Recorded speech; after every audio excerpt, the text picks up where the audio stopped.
Почитувани, колку детски животи треба да згаснат за Таравари да свати дека тој и Зоран Заев се неизлечива болест за македонското здравство? Уште колку семејства треба да останат без потомство за Таравари да свати дека здравствениот систем не е негов Facebook или Twitter профил на кој ќе си објави некој Facebook бисер на кој што ќе му кликаат лајкови најблиските? Неговата несериозност и неодговорност значи несреќа и трагедија за огромен број луѓе. Пациентите почнаа да се плашат од самата помисла дека треба да побараат помош во болница за себе или за своите најмили.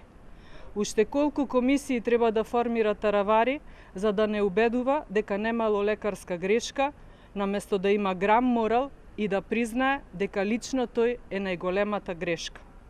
Медиумите вчера известија дека уште едно бебенце починало. Објавија дека згаснал уште еден детски живот за кој што Министерството за здравство се обиде да премолчи и да го сокрие.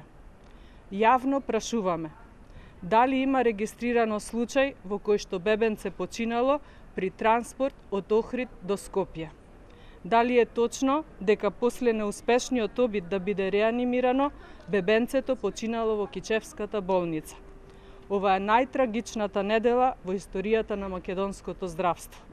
8 детски животи згасна поради неспособноста и хаосот кој го направија СДС и Таравари.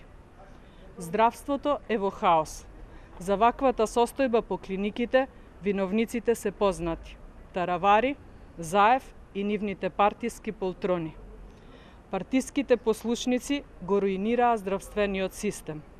ВМРО ДПМН предупредуваше на последиците од неспособноста на ужасните кадровски решенија на Таравари и СДС, кои беа донесени на сметка на професионалците кои си ја знаат работата. Сега предупредувањата почнаа да се гледаат. За жал, цената на инаетењето и неспособноста на СДС почна да се плаќа со човечки животи. Почитувани, министерот за трагедии Таравари цела недела не излезе во јавност да ги каже причините за овој црн биланс и наместо тоа се обидува да ги прикрие работите. Јавноста заслужува одговори. Јавноста сака да знае дали некој ќе понесе одговорност, па макар била таа и морална.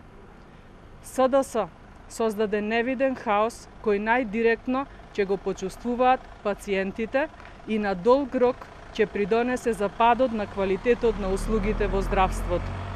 За 3 месеци колку што е на власт, Таравари и СДС успеа да го вратат здравството 20 години назад, кога болниците беа синоним за хорор и ужас. Министерот за трагедии Таравари, наместо да дели лекции на Facebook и да објаснува на кои медиуми треба да им се верува и да дели лекции по новинарство, треба да се извини и да си поднесе оставка. Одговорност за ваквите постапки мора да има и ќе има. Заев и Таравари не смеат да се играат со животот и здравието на граѓаните и поради ова ќе следи казна на 15 октомври.